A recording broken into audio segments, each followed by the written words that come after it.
God, this is a conversation I really want to have. This whole false focus that we have on authenticity in speaking. And I don't mean from the point of view of your intrinsic motivators or what we need from the people in the fronts of our rooms and our stages and our platforms. I'm talking about this rash of focused advertising campaigns, convincing people that they need to come with them to turn into an authentic speaker.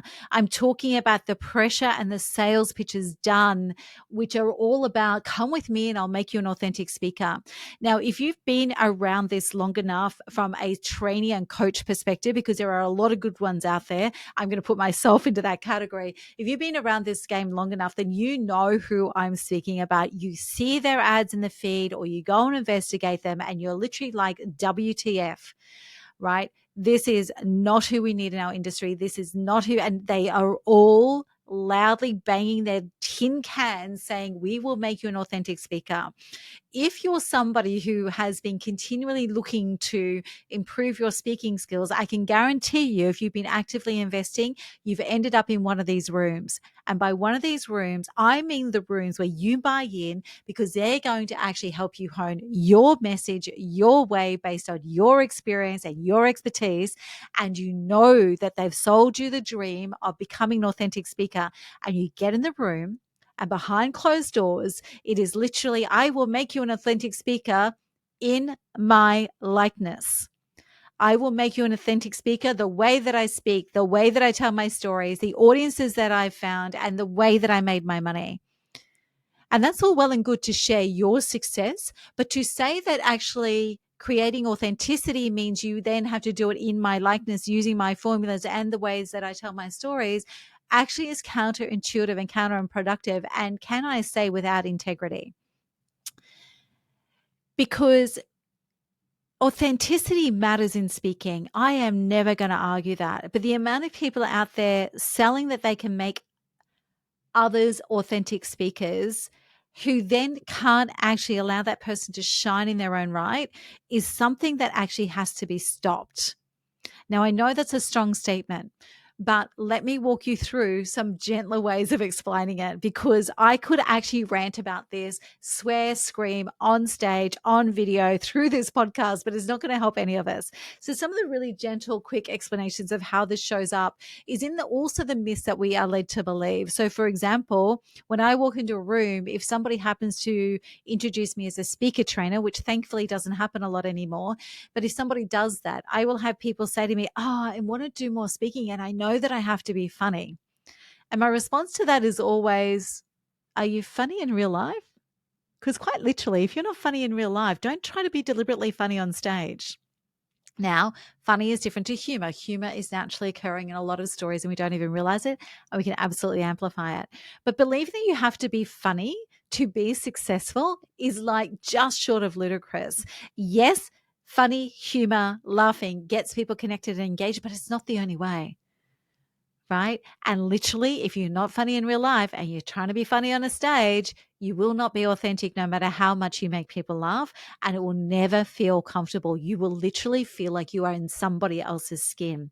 That's the first way we see it. The second way I see it is I know I need to like work with a stage director. I need to understand where I, move to the left for this and move to the right for that and go to the back of the stage for this and go to the front of the stage for that. No, move how it suits you.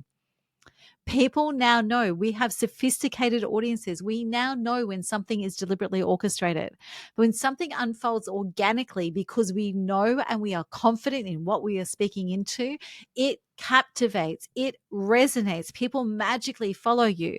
Sometimes you need to buffer around the edges. I've got one client at the moment who didn't realize that she paces the stage, and she does pace the stage because she's naturally very energetic and she naturally doesn't stand still. So do we need to tone that down a bit for the audience? Yes, we do. But do we need to change it? Hell no, we don't. Right? So this is what is driving me crazy with this marketing push on come with me. They're tapping into the desire of all of us to never be seen as anything other than what we truly are, to never be accused of turning up inauthentically, right? What I am saying is we have to understand who we are, right? What goes into being an authentic speaker. Now, we have a Venn diagram. I want you to picture this in your mind as you're driving along or running or listening or whatever you're doing at the moment. If you're at home and can do it, grab a pen and pad and draw a quick Venn diagram, 3 circles overlapping. In the middle, you've got authenticity. That's the bullseye. That's what we're all looking for. Now, what I will do is I'll make sure that we've actually got a copy of this downloadable from the show notes and also from the YouTube description for you. But in the middle, we've got authenticity. That's our bullseye.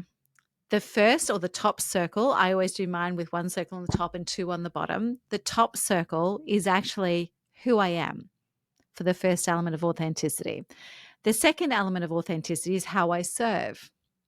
And the third element of authenticity is what I know. So who I am, how I serve, what I know. Those 3 things together actually naturally bring in your authentic character.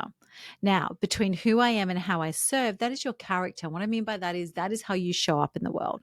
That is your identity in the world, who you are and how you serve. Between how I serve and what I know, when those 2 come together, that creates the best of you. So when you know what you know, and some of us don't, but when you know what you know and you understand how you serve the world the best, then that brings out the best in you. Then the third combination that we have is sitting in between what I know and who I am. So on the far side of the Venn diagram, the overlap between what I know and who I am, that is story. We communicate that through story. We build trust, credibility, and connection through story. So what you know gets communicated to our audiences by showing up as who you are and communicating that through story. So you'll see this in the Venn diagram. So again, who I am, how I serve, and what I know are our core elements of authenticity. And then character, the best of us, and story is how we glue that together for an audience to know without us having to yell and shout it that we are truly authentic and they can lean into what we have to share with them and trust us. Now, in our world, we always start with who am I, who I am, because we're looking to build your character and understand who you are at a core, truly at a core, from a speaking identity perspective. Right now, we actually have a process that we take our clients through to do this, and it gives us insight into your core speaking identity. And the other word that we obviously use for that is archetypes. So it's your speaking archetypes. But this is not your brand archetypes. This is not the marketing archetypes. This is not our personality archetypes. This is your speaking archetype, who you naturally are as a speaker. Now, the way I think about this and the way I explain it is if Carl Jung and Marianne Williamson's archetypes had love children, they would be the speaking archetypes that we use with our clients. And 98% of the time, they have been spot on, even when people resist them. So we had a situation, I was delivering a workshop in Cincinnati in the US, and we were going through the archetype process, and somebody who was very high profile and incredibly successful in Cincinnati was in the audience. And she had already decided that she was the jester. She's the funny person. She uses humor to connect and break down walls. She's a journalist by profession. And yet she came out as a lioness. And we actually argued on the floor. And she's quite powerful and persuasive in her spoken word content with the career that she's had.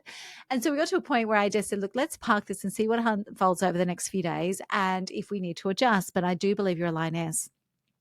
On day 2 of the workshop, she actually walked in the bathroom at the same time I was there, and she pulled up and she had tears well in her eyes, and she looked at me and she said, I have an apology to make.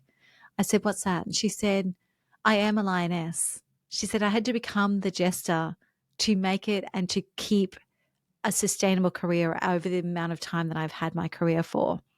And in doing so, I actually forgot that I have the heart of a lioness. Now, this is the power of it. And what most people tell us when we walk through this exercise is that it gives them permission to be who they are.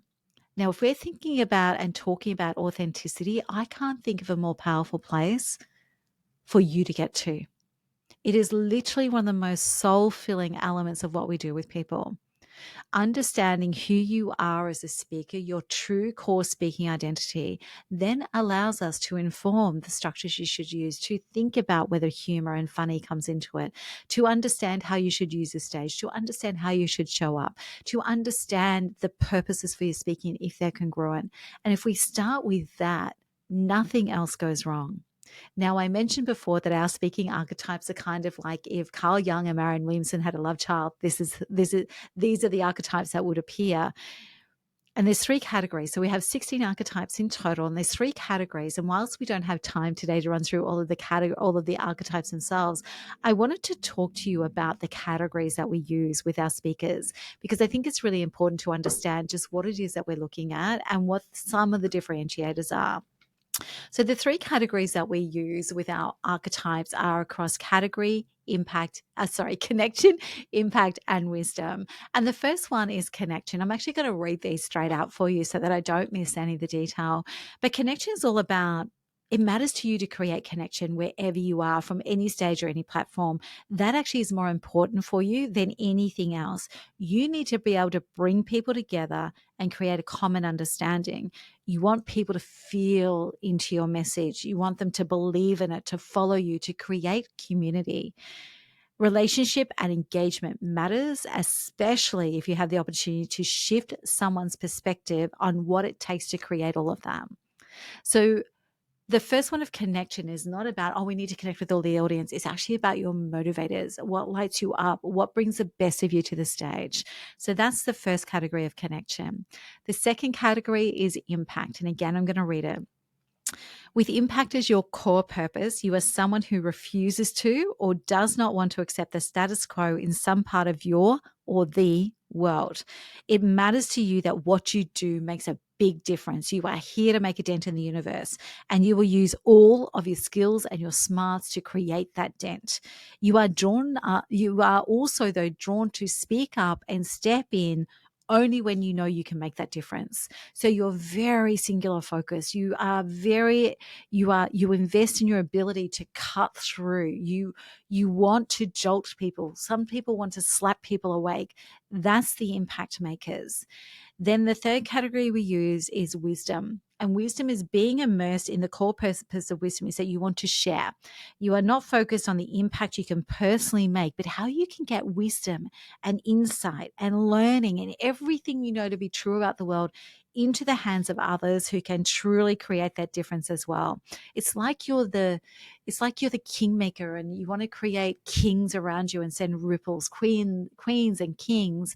It's like you want a bunch of people raising in your likeness to go and amplify the difference that can be made.